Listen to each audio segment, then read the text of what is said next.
Presentation is the sort of summarized outcome of my forthcoming doctoral thesis, becoming a doctor in divinity. And so what I found in my Ayurvedic and astrology practice is a lot of what I end up doing is in the realm of spiritual counseling. And so trying to figure out how to better do that. And that led me in this direction of internal family systems, Jyotish, and nature-based psychotherapy. And so my purpose here today is to propose an approach to astrological and Ayurvedic counseling that integrates internal family systems, which I will refer to as IFS. And this is an evidence-based model of psychotherapy, primarily developed by a guy named Richard Schwartz. It is my belief that Ayurveda and astrology enhance the clinical applications of IFS by providing an archetypal map that can guide both client and practitioner on an accelerated path towards holistic self-awareness and self-leadership. At the same time, practitioners of Ayurveda and astrology can use the concepts and vocabulary of IFS to illuminate the many varied aspects of their own psyche and lead their clients into a place of calm confidence and courageous curiosity, which are hallmarks of a healthy relationship with oneself, with others, and with the more than human world. So this is the plan. We will begin with an introduction of the core concepts of the IFS paradigm. Then we'll look at some theoretical applications of IFS for Ayurveda and Jyotish. Then, having covered the theoretical bases, we'll look at a case study to get an idea of how we might actually apply this approach in practice. And that leads us to a proposal for some further research, which is much needed if this is actually going to be viable and be of benefit to ourselves, each other, and humanity. So first, let's establish the essential tenets of the IFS worldview. So the basic concept is that the mind is multiple, and that this is a healthy state. It's not a sign of schizophrenia to have multiple voices in your head. That just like the body is one whole organism, but composed of many different parts, right? You have a heart, you have a liver, you have bones and muscles. So is the psyche, one whole organism composed of many different parts. And the thing is, we don't actually want to integrate all the different parts. The same way you would not want to integrate your heart and liver, right? If you smash those two together inside your body, like that would be messy and you would not last very long. So same with the psyche. There are no bad parts. We're not trying to get rid of parts. The thing about these parts, IFS came from the early days of family therapy. And so these therapists were looking at family systems and seeing how all of the different parts of the family, mom, dad, daughter, dog, were in these dynamic relationships. And so when mom and daughter got together, they triangulated against dad. But then when it was just daddy-daughter day, everything was all good and they, exalted mom. And so all these parts are in different relations depending on how they relate. And if the dog is misbehaving, we don't get rid of the dog. You change the dynamic of the relationships. You shift the environment because there's no such thing as a bad dog. There's just a dysfunctional environment. There's poor communication that's happening. So one of the core things to understand is that IFS is centered around the self. We use capital S, self, as this core essence, the center of gravity around which all of the other parts are orbiting. And every individual has a self. And the self should be leading the system, the same way the sun is zooming through space and all the planets are sort of zooming around it, following, right?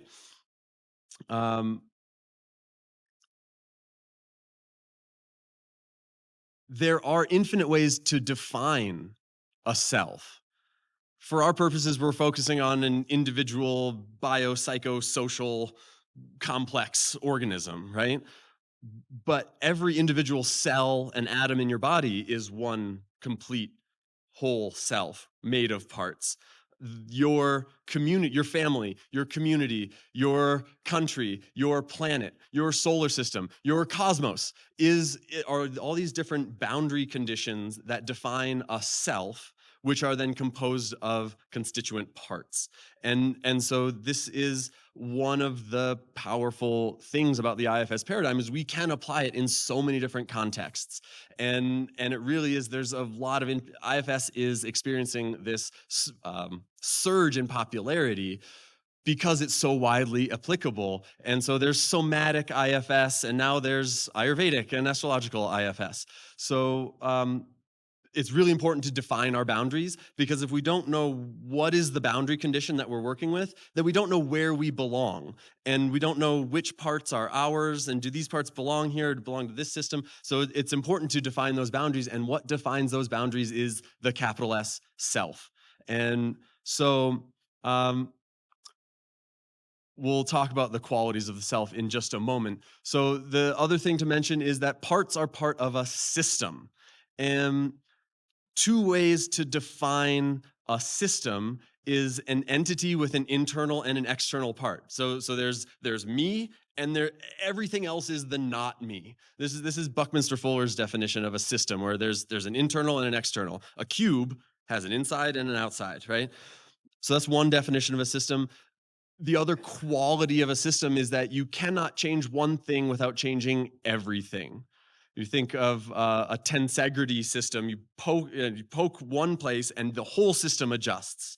And so you cannot change one relationship in a family system without changing every relationship. And everything we do internally ripples out externally. And so a shift in the external environment may change some internal relationships. Shifts in internal relationships, if all of a sudden you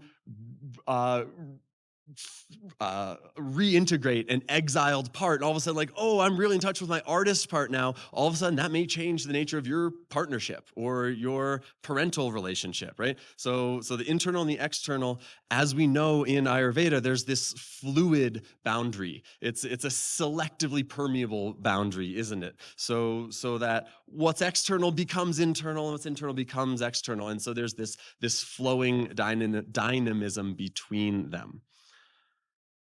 Okay, so this is the basic paradigm. We have this core capital S self and parts orbiting.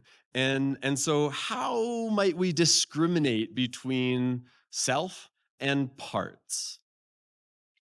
So the IFS Institute, Richard Schwartz himself, comes up with these 8 C words to describe the qualities of the self. And so let's just go through them. Confidence. It's just like this basic okayness that, like, you're allowed to exist, and you don't have to apologize for being alive and taking up space and eating food, right? This is like basic confidence is a quality of the self. Curiosity, as opposed to fear or shame, right? How many of us have been afraid to ask a stupid question, and because it's embarrassing that I don't know something, I should know this, and I'm afraid that I'll get judged? Or you hear a thump in the night, and a curious person would get, oh, I wonder what that was. Maybe there's a friendly stranger at the door. But nope, I'm staying in bed.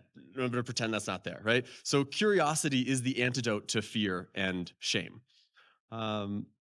Calm, to be at ease, established in the self, that sva quality, right? The self is fundamentally calm, courageous. And the quality of courage is to be willing to risk destabilization in service of growth or evolution.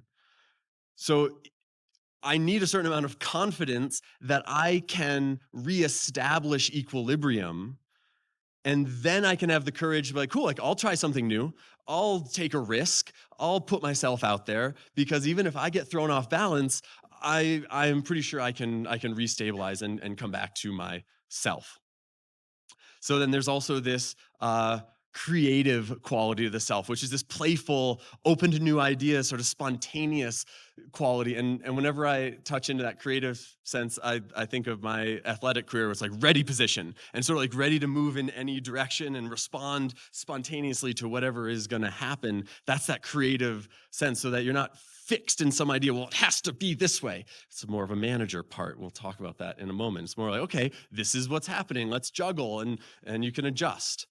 Um, Creativity, compassion, presence with one's own self allows for presence with others. Willingness to feel one's own feelings grants others permission to feel their feelings. And this word compassion literally means to feel together.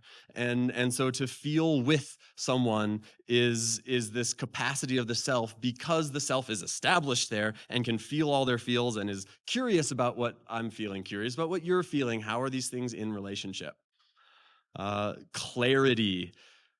So clarity has this discerning quality of like, okay, this is me, this is not me. This is for me, nah, this is not for me. There's also this quality of transparency or integrity that comes with clarity. The self is not conniving, right? The self is quite open and like, yep, this is who I am. These are my motivations. This is what I'm trying to accomplish. And so that clarity is also a form of an integrity. And then there's this connected quality, which is, yes, connection to the inner self, connection to all of the different parts in orbit around that central self, to all of one's relations, human and more than human. This is also a connection to the living planet and the living cosmos, because if we think of these different definitions of a self, these as these different boundary conditions, as a set of nested concentric spheres, if you are at the center of any one sphere, you are by definition at the center of every concentric sphere, right? If there's one sphere like this and I'm at the center, you can make a concentric sphere and I'm still at the center of that sphere too. And you go all the way out and all the way in. And so if we are rooted in that self, that svabhava, then we're by definition connected to every point in the cosmos, macro to micro. So that's sort of the ultimate ambition or potential of this work.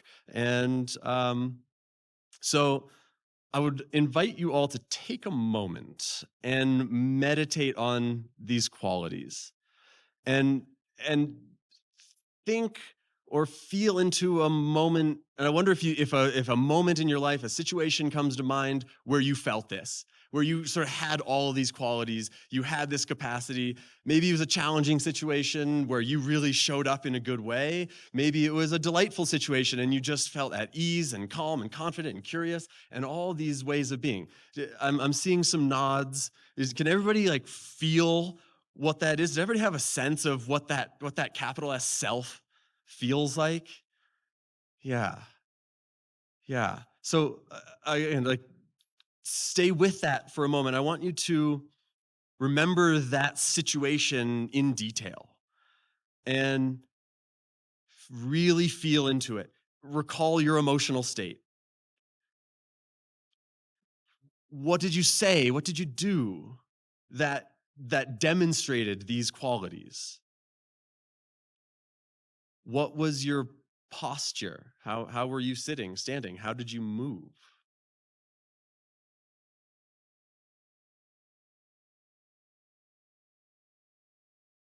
This is the self. You have access to this at all times. And the assertion of IFS is that if anytime you are not operating from that self energy, then a part is running the show. Yeah. A part has hijacked, a part is driving the bus, right? And the self has been decentered somehow. And so to be seated in the self really is the whole goal of yoga.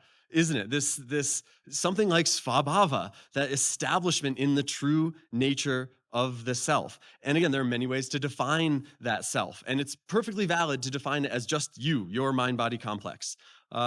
It could also be collapsed into this infinitely small single point of focus. It could be expanded to include the vastness of the whole cosmos, beyond the beyond, that irreducible I am presence. That is also one definition of the self. And again, if you can be rooted in the center, you are at the center of all that. For our purposes, we are focused on the individual psyche. And this is the starting point from which deeper, more expansive states of self-realization become more reliably available. So perhaps some of you are thinking, oh, geez, it feels like a pretty rare moment where I'm feeling calm and confident and curious and compassionate all at the same time. And really, like, these are rare moments in life, aren't they? And I just want to reassure you that it is perfectly normal that we are only operating from self-energy for moments at a time, seconds, minutes, if we're lucky. And the whole practice of IFS is to, as in your meditation practice, if you're sitting there and your mind is wandering, a core function of the meditation practice is just, okay, come back. Oh, it wandered again. Okay, come back and come back and come back and come back. And the practice is to reduce the time and distance of that deviation, right? So if I lose my mind for 5 minutes in my 10-minute meditation, okay, maybe tomorrow I'll only lose it for 3 minutes, and then I'll come back, and then 2 minutes and 1 minute, and so same with self-energy. So with this awareness, with this understanding and this embodied sense of what that capital S self feels like, we can be more quickly aware of when we deviate, when we're not in that self-energy, and course correct more efficiently, more quickly, and gradually change the trajectory towards more and more self-leadership, self-establishment. Okay, so if we are only in self-energy for mere seconds at a time, it seems like a good idea for us to get familiar with our parts, if not fully befriend them. And so each individual has potentially unlimited parts. You can have thousands of different characters in your mind, in your heart, in bouncing around your psyche, yelling this opinion, suggesting that bad idea, all these different parts with their input. There are these three basic these umbrella archetypes within which we can categorize all other parts. And so we have exiles. Exiles are the subject of shadow work. Exiles are usually young parts that have experienced trauma. They are parts that bear burdens, that hold on to the shame, the terror, the sort of survival level terror of being alive, usually, surviving the war of childhood. Even those of us who had delightful childhoods still had to survive the war of childhood. It's a survival thing on a very core level. And there were parts of us that were deemed unacceptable. The precocious part, or the angry part, or the curious part that is annoying to a busy parent or something, and again, as parents, we do our best. And there's inevitably, we're here to mess up our children in just the right way, right? If we spend enough time studying Jyotish, we see that, cool, you had to have this parent because you needed this karma to, and so on, right? So these exiles are hiding or holding the unacceptable aspects of the psyche, and they are suffering for the sake of survival. It's like the princess who is locked in the tower for her own good, for the good of the kingdom, it's actually to protect the princess that we lock her away and don't let her out into the world, right? And so she has been exiled to the tower. And so she's isolated from the rest of the system. But what do we know about systems? You cannot change one thing without changing everything. And so exiling a part has an impact on the whole rest of the system. It distorts the system and pulls it out of balance. And so we have managers. Managers are proactive parts. They are the guard standing at the gate to the tower, making sure the princess stays up there and that nobody comes to rescue her. And managers are kind of our most common parts, kind of like the carbohydrates of our part system. They just they govern day-to-day functions. They keep they exile the exile. They're aiming to keep control of every situation. They're the ones who want to control and make sure that everything's safe and organized, and so that you don't feel anything that you don't want to feel. And it can look like striving, controlling, evaluating, caretaking. Big difference between caretaking and caregiving, yeah.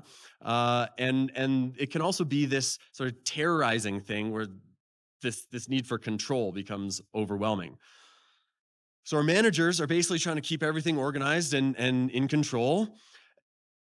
But life happens, and life is dynamic and sometimes chaotic, and managers can't always keep things in control. And so we have firefighters who are these reactive rescue parts who come in to rescue the exile when she's getting agitated or in danger of escaping. Firefighters come to maintain or reestablish safety when managers lose control. And so the aim is to regain control and shut down the feelings. When your house is on fire, the first thing you do is you put out the fire, right? You're going to damp that down without worrying about the damage that putting a fire blanket on it is going to do, right? So firefighters are often very destructive, and it shows up as emotional outbursts. We've heard a couple case study examples of like inappropriate emotions, right? Dysregulated responses, outsized responses to sort of normal situations. Drug and alcohol abuse is very much a firefighter behavior. Any sort of binging, self-harm, or shutting down. Self-harm is sort of the more rajasic approach. Shutdown is the more tamasic expression of a firefighter. So these are our basic overarching categories of parts. And again, you can have many, many exiles, many, many managers, many, many firefighters, but they're all in these basic categories. And so this is our basic paradigm. You have a self, which is composed of parts. And so what are we going to do about it? These are the goals of IFS.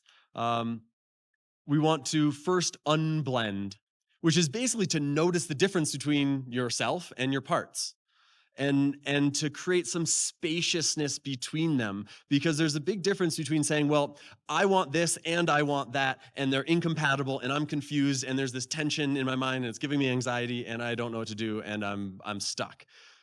That's a very different conversation than saying a part of me is motivated by this, and a part of me really wants that. And these two different parts have different life stories, different motivations, different desires, and I can hold them all within my system and use the self to negotiate between them and facilitate a conversation, which is the role of the self. So once we can recognize the difference between self and parts, then we want to get to know our parts and familiarize ourselves with them the same way we would, we are meeting a bunch of nice new people at the conference, and we want to get to know, where are you from? What's your story? How'd you get to where you are? Motivations, desires, jobs, these sorts of things, specialties. And that unburdening process is to, usually we're trying to unburden exiles, right? Exiles are holding this huge burden of shame or terror, and it's usually unnecessary. Usually it's like, okay, we can take that off, we can redistribute that story is no longer true. We can reassign roles, we can redefine relationships, but that can only happen with leadership of the self. The self is the only one who can negotiate between other parts, because the parts are in their own dynamic relationships, and we need this central orbiting center of gravity to put things in their proper place. So an example of unburdening would be if you have a really powerful inner critic. An inner critic is a part, yeah? And this inner critic is perhaps protecting you from disappointment by not letting you apply for a job, for example. Because if you apply for the job and you don't get it, it's embarrassing. And maybe you told people that you applied for it and you really wanted it, and then you don't get it, and then they're going to think less of you and you're unworthy. And let's just protect you from all that by not even applying for it. And that's where's the courage in that? Where's the curiosity? Where's the calm confidence in that? And so the self can help that inner critic perform a more preferable function.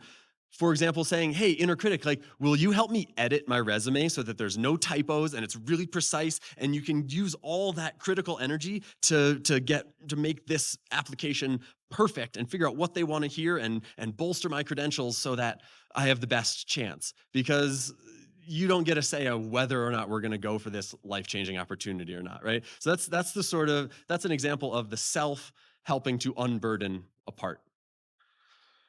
Okay, that's our quick and dirty intro to IFS. And so let's look and see how we can apply this model elsewhere. Of course, we have to bring in the bard and this line, all the world's a stage. All the men and women merely players. They have their exits, their entrances, and one human in their time plays many parts. Indeed. Indeed we do. Okay. Here's the thing. Perhaps you've already started connecting some of the dots about how IFS and Ayurveda can be interwoven. And so let's take a minute to talk about how we can use IFS to enhance and fine-tune our Ayurvedic awareness of self and of others. So life is kaleidoscopic. And what I mean by that is that each part contains the whole, right? We talked about it's a fractal. It goes all the way out and all the way in. And one of the great powers of Ayurveda is to provide a conceptual framework and vocabulary that can accurately describe phenomena at every scale of existence, right? So look at this graphic showing these nested spheres. They're circles, but let's pretend it's three-dimensional. Moving from the cosmic down to the individual parts. And of course, there are many subdivisions in between, but for the purposes of time, let's keep it simple.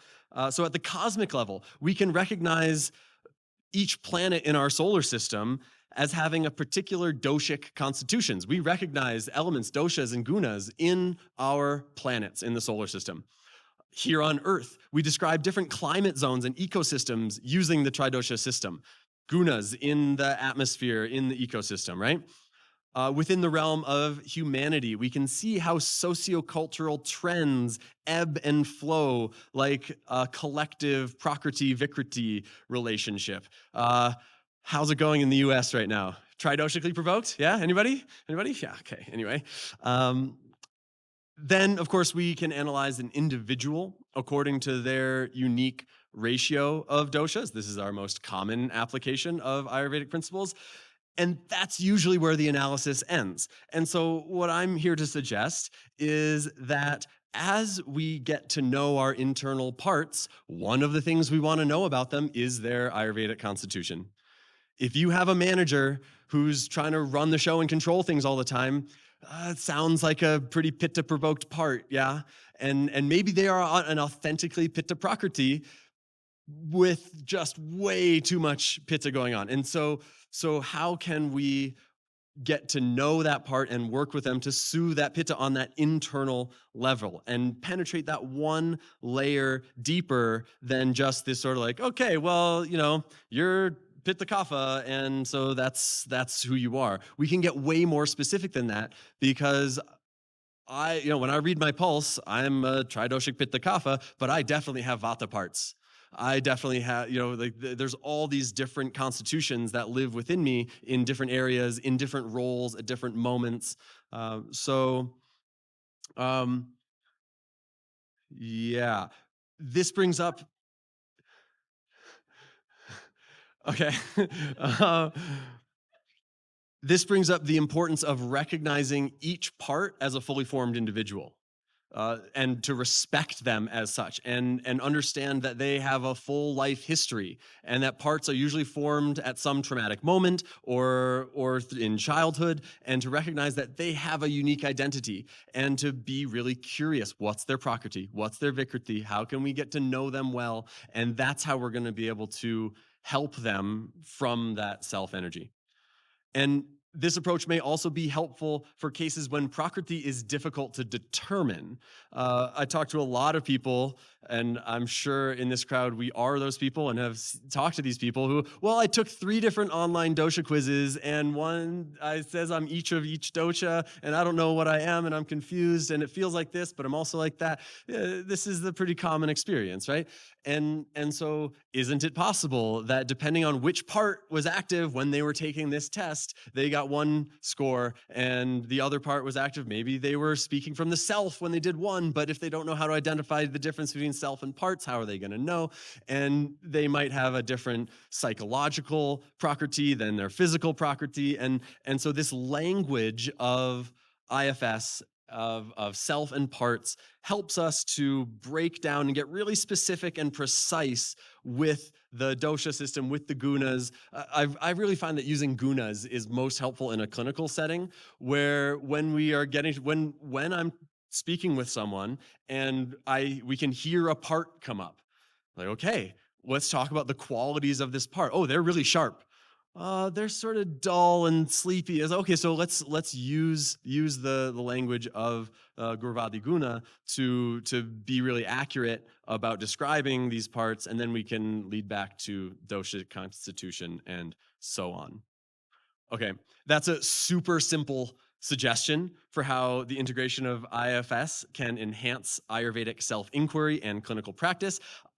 I believe there's a great deal more to explore here, but time. So let's get to the juiciness of the Jyotish. Okay, so Jyotish provides a map of archetypes that can shortcut the unblending process. If you're sitting at home and somebody says, "What do you want for dinner?" and it's sort of like infinite possibilities, that can be a little bit debilitating. And how are you supposed to pick one? If somebody hands you a menu and says, "Here, choose from one of these 7 things," that actually makes it a little bit easier to get in touch with what you actually want. Even if it's like, "Cool, well, I want something like this, but it's a little bit augmented," right?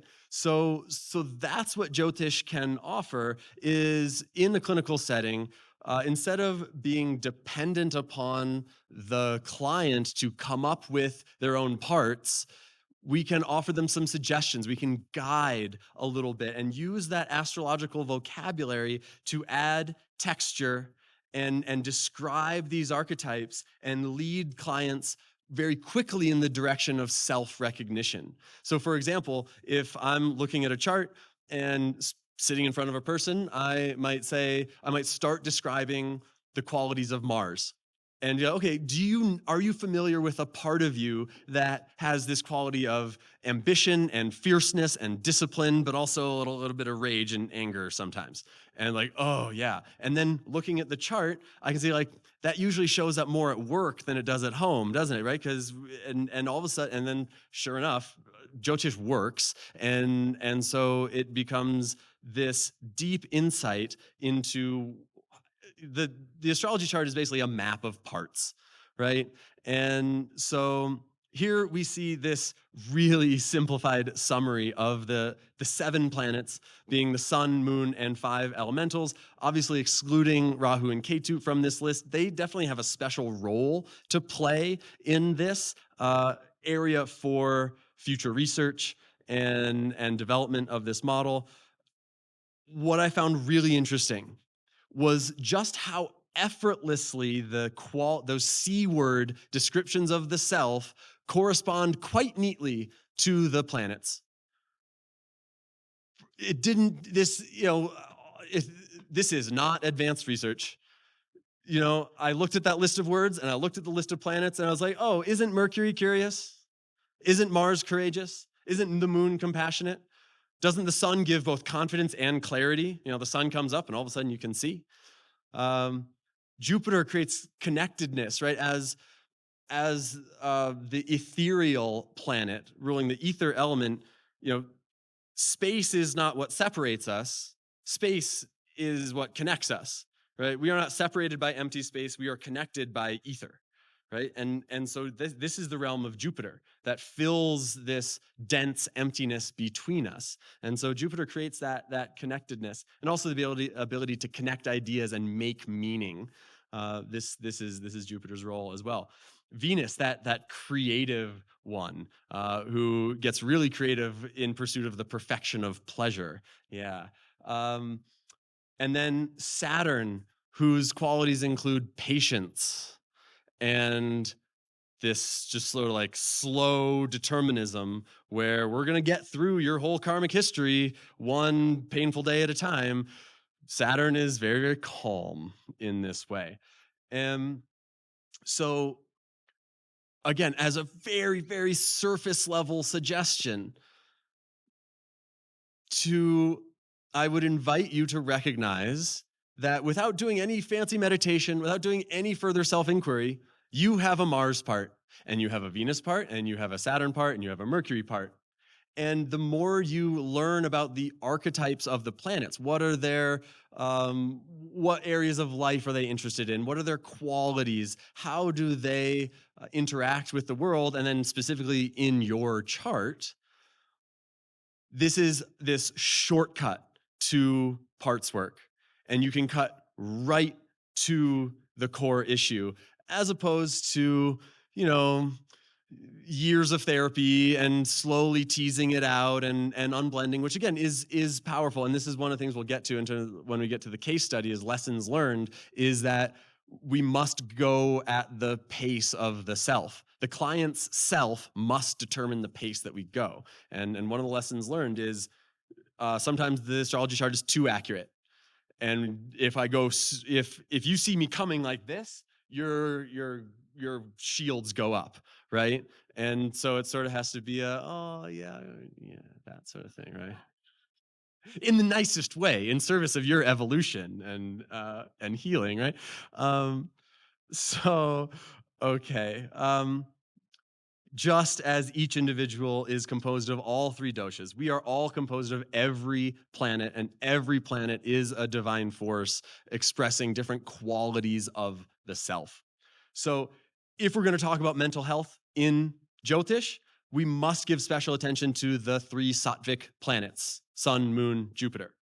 So Jupiter, as that space creator, is vital for the process of unblending, to create good space. We just heard Dr. Ram Kumar talk about good space. Yeah, this is Jupiter's job, to create that good space. And we, in between our parts, we want that good space. We need to unblend. So there's this entangled, knotted ball of self and parts. And as we tease it apart, there has to be space to move into. So this is Jupiter's role to support healthy unblending. The moon is a vital component of the capital S self as well, given that it is the psycho-emotional sensitivity of the moon that allows us to distinguish between parts. And here's the thing, parts most often arise as thoughts and feelings. Very rarely are you going to get a psychedelic vision of a fully formed individual dressed in costume saying, "Hi, I'm your manager part, and I want you to know this about me." No, it's much more subtle than that, and it rises in different circumstances and in the form of thoughts and feelings. And this is and interpretations of events, right? And this is the realm of the moon.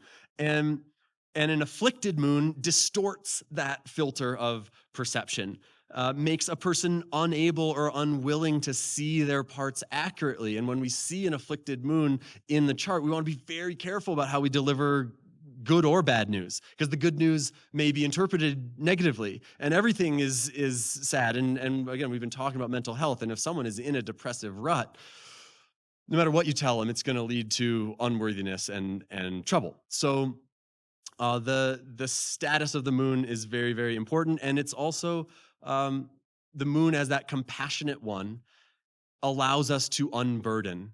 because we have to have compassion for our exiled parts, even if they've been causing huge damage. If our firefighter has been causing incredible damage in our life, in order to unburden that firefighter, say, hey, you don't have to rescue me in that situation. This person is actually just trying to love me, and please don't rescue me from that situation.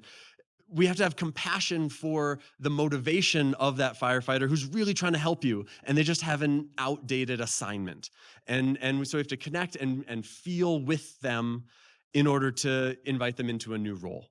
So the moon helps us unburden, and then the sun is the most obvious indicator of that capital S self, or the sun around which all the other parts are in orbit. And the sun provides discernment, clarity, is that gravitational force, shows capacity for confidence, that self-sourced authority, that leadership. And so the sun is the planet that helps us with that self-leadership piece. So there are our 3 goals of IFS therapy: unblending, unburdening, self-leadership, in the form of Jupiter, Moon, Sun. So those are sort of like where we would go first. And when we're looking at mental health issues in a chart, those are really the 3 planets that we look to first. Of course, as we develop the model more deeply, we can look at the dignity and mood of each planet, the avastha of the planets in a chart, to influence the way that particular energy expresses, right? So will Mercury show up as curious, or will that aspect of self be distorted? If Mercury is debilitated, for example, like maybe they're not going to be as curious, and that aspect of self shows up more as fear or avoidance, or speaking around it, or not just asking the question, right? So depending on the dignity, the avastha, a planet could show up as that quality of the self, or it could express as an overbearing manager or a traumatized exile if it's cursed, combust, these sorts of things. So this is, again, is the deeper analysis. And as we get more charts and do more practice with this, we can start to see the ways that these things really show up and look for the consistent indicators. And of course, talking about individual planets, no planet stands alone in a chart. They're all part of the solar system and your internal family solar system. And so they're all interrelated, and they have friends and enemies. And so, like we said at the start, one of the primary precepts is that of IFS is that parts are part of a system. And this example of, mom and daughter get together, and when they're together, they're talking noise about dad, but then dad and daughter get together and it's all happy. And so, for example, the planets also have these relationships. And this is straight out of classical text, right? This particular chart comes from my teacher Freedom, but this is straight out of Parashara. And so, for example, the moon is perfectly happy when visiting Gemini or Virgo, the signs ruled by Mercury. But when Mercury is in Cancer, the sign ruled by the moon, that's not a nice relationship. So it's like, great, like when I come over to your house, we're super friendly and then you're getting along great and you feed me dinner. But when you come over to my house, I like make you do yard work, right? Like what is, and so, okay, we see that in the Jyotish. We know that relationship, like in family systems and in our like social relationships as well. And isn't it interesting how like sometimes that's okay, right? If I'm getting nourishment from over here, I can be more of service over here. I don't necessarily need the person I'm serving to serve me back, as long as I'm getting stabilized within the sort of matrix of the whole system, right? So there's an appropriateness to this. And so we just want to, again, bring that into the internal system and recognize that your internal parts are also having these relationships. All of your internal parts also have complicated relationships with each other. And if you unburden one part and give them a new job, some other part might get jealous or be like, hey, they're stepping on my toes. You can't do that. And so, again, you can't change one thing without changing everything. And so everything is dynamic like this. Okay. With me? Okay, cool. Having discussed some of these abstract principles. Let's look at a real life case study. So, 36-year-old female. And so this is the same chart, just North and South Indian style. Um, for those of you with a preference and familiarity with one or the other. And so again, we could a chart is an infinitely recursive mirror, right? We can spend the rest of the weekend talking about a chart. But just cursory glance, three things that jump out right away. Uh, One is Venus and Mercury in the Lagna, which is Libra, right? So we've got Lagnesha in the Lagna. So we have the Lord of the first house in the first. This is Panchamahaprusha Yoga and creates a lot of power. Venus at full strength. She was born on Friday. So her Vara Lord is also Venus. Like this, if this person is not the embodiment of Venus, I do not know who is. We've got a Libra ascendant, Venus in the Lagna, born on Friday. Venus is her Atmakaraka, the soul indicator planet. So it's a Venus Panchamahaprusha Yoga. Venus and Mercury together, aspected by Jupiter, and Mercury's creating a Raja Yoga. All this happening right in that first house. And so one thing we know immediately about this person is she is beautiful and kind, friendly. That Venus and Mercury together is she's nice and personable and friendly and like genuinely wants to get along. And that Libra quality, right? It's like let's connect. And that Panchamahaprusha Yoga gives her like the power of a politician in that way, in the ability to like let's connect, and she can connect with anybody because she's deeply friendly and wants to communicate and get along. So okay, yeah, kind, personable, friendly, nice, beautiful. First thing. Okay, next thing. There's a second Panchamahaprusha Yoga with exalted Mars in the fourth house. Exalted Mars, the warrior at full strength in the place. That fourth house is like literally physically home, but it's also where we find contentment within the self, right? It's literally got to do with happiness and that basic okayness. And to have an exalted Mars there, like her, that power, that her inner critic has superpowers, right? And it's like the 5-star general feels like home. Right, she like that's this 5-star general, exalted Mars, Panchamahaprusha Yoga in that fourth house. So it feels really at home to be in that sort of like military discipline, that precision, and that can also be a very powerful inner critic. There's also Parivartana Yoga with the second house Saturn happening. So this is adding a bit of Vata to the Pitta. And so what happens when we add wind to fire? It just blows it up a little bit, and that brings a little bit of that stress, anxiety. And also like with Saturn's influence, there's a little bit of a merciless quality. Like Saturn doesn't care if you're suffering. Learn your karmic lessons and, deal with it. So okay. Mars is also the ruler of the seventh in the fourth. So again, in relationship, fighting feels normal. I actually feel at home when we're arguing and fighting, right? And that fighter is the 5-star general, one of the best fighters possible in the world, right? Ninja warrior. Okay, so those are the two most like big obvious things. Does anybody see the third most obvious thing that I'm going to go to? Sun, moon in the 12th. What else is in the 12th?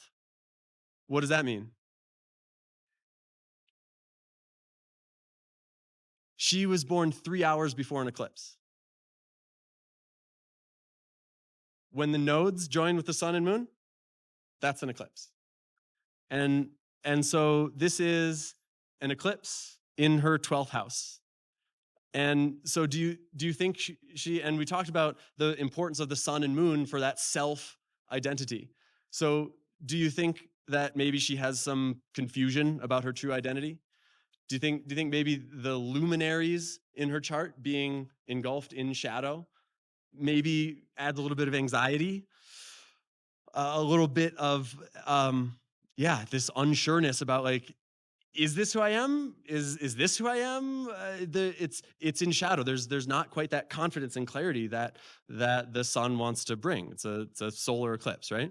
Um, that 12th house, K2 in the 12th, we like that generally. And K2 moon in the 12th even like gives really nice like intuitive capacities, like kind of like she could almost be a channeler, right?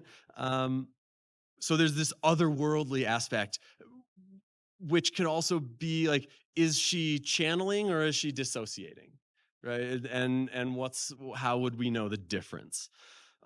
Okay, so those just like, again, quick and dirty read of the chart, right? I was very, very pleased one day, poking around on the IFS Institute website to find that they have developed an IFS scale test, sort of like a Myers-Briggs test for IFS. And so I asked our case study, our embodiment of Venus, to take that test. And these are the results. And so on the left-hand side there, you will see that there are these 8 different sort of like sub parts. And all of the experienced experts in the IFS community got together and they correlated all of their experiences and came up with these 8 parts that are the most common sort of subparts that we can basically categorize. And I've highlighted just a few of them.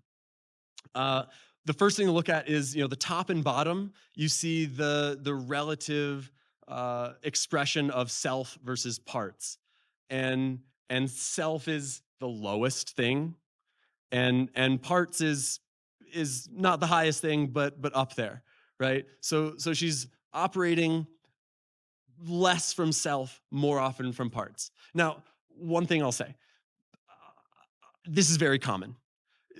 This is very common for someone who has not been doing IFS therapy for a significant period of time. It's perfectly normal. I suspect if everybody in this room took this test, we would have a very similar outcome of self relative to parts. And it's notable when we see the sun and moon being eclipsed, we wouldn't expect her to have a really strong self. We wouldn't expect, self to be all the way up here, would it? Would we? Like we expect her to be like struggling to find that core self. Okay. Um, what's the first thing we said? She's friendly, nice, kind. What's the highest rating that she got? Pleasing. The shadow side of being pleasing is abandoned or self-abandoning. And isn't this just the archetypal Libra thing, where it's like, I want to get along so much, I abandon myself and give you everything. I want the scales to be balanced, and so I'll give you everything I've got. Right? This is this sort of like shadow side of Libra, and so this pleasing part where, and again, it's confusing. Like she's authentically kind. Like this is deeply encoded in her chart. She's really authentic. That is part of her authentic self. And here it shows up. That's the part that she operates from most often. And so, is she getting the best expression of that authentic aspect of herself? Probably not, right? But could we unburden that pleasing, self-abandoning part a little bit and get her to connect with that authentically compassionate part? Definitely. And then she can really live from that confident place where she's still kind and nice and generous and all that, but without abandoning herself in the process. Um, okay. The next highest one, the next 2 highest ones are raging and self-critical. Mars? Mars, anybody? Exalted Mars? What are we, all the ninja warrior 5-star general who feels like home? And again, this is the power of IFS, where previously she might have said, well, yeah, I'm just like that. Okay, well, a part of you operates that way. And is that your preference? Do you want to be operating from that part without choosing it? And again, this is ultimately on a very simple level, and you all can start doing this immediately. You don't need to go study IFS to start doing this, is to just simply observe, no, unblend, notice whether I'm operating from self or part, then I can choose if that part is playing a helpful role or not, or if I can choose to operate from self, and then I can take action. Observe, choose, act, as opposed to the sort of like fire, ready, aim thing that we so often do when our parts have hijacked and are driving the bus. It's the self that can choose and then act. Okay, and then the last one that I've highlighted here, the other one that's above high is dissociation, and so these three things that I've highlighted in conversations in these sessions, we did a bunch of sessions together, and my understanding is that it's been very, very fruitful, and I expect that we're going to continue because we've been churning through a bunch of issues, and there's been these revelations coming up and connections being made, and so we're going to keep going. But what we figured out is that the pleasing, abandoning one, that Venus part, is the exile, actually. And the self-critical part is the manager, keeping everything organized and that. And then the dissociation is the firefighter, the one who comes to the rescue. When things start to get out of control, dissociate. I'm gone. I was born on an eclipse. I'm not of this world anyway. Well, I don't need to be here. This is really uncomfortable. And I don't know who I am anyway. So peace out, right? And so this points us to the one of the primary lessons that I've learned so far. I mentioned it already, is as the practitioner, we want to guide and not lead. We want to prompt and not lead the witness, right? Because in the first 5 minutes of the first session, I looked at her chart and I was like, all right, tell me about your princess part.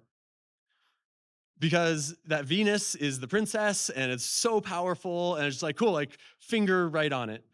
And the response was literally this, oh, no, I don't know what you're talking about. No, the princess is my sister. My sister's the princess. I'm not that princess. And as soon as you hear that revulsion and no, I'm not that. It's oh, exile, shadow part, right? And as we kept working on it and talked through it, we found that this princess part had been exiled because there was associations of shame, embarrassment, being, the daughter of a doctor and beautiful in public school is embarrassing, right? She didn't want to be the beautiful rich girl. And so she and what is a princess but beautiful and rich, right? And so she exiled that part. I am not that. To protect myself, in order to find acceptance and belonging, this part had to get locked in the tower in order for me to survive the war of childhood and adolescence, especially. And so in subsequent sessions, as we've continued working on it, there's been this amazing revelation of these princess parts and the acceptance of it, and how she's working and evolving to embrace those parts in her adulthood and reintegrating them and giving her a different job and really celebrating that Venusian part. It's a beautiful thing. So that's one case study. That's just the first example that I've got, but it works. It just matches up so nice. So my proposal would be to have hundreds of people, thousands of people with accurate birth times take this IFS scale profile test. Then let's start analyzing charts and see what consistent patterns we can find, and correlate active subparts with prominent afflicted planets or prominent yogas. And that seems like a really great research project. So, the IFS Institute does have a thing where they're accepting research proposals. So as soon as we're done here, I'm going to go type that in. And that is what I came here to say to you. And I'm right at time. So thank you for your time and attention.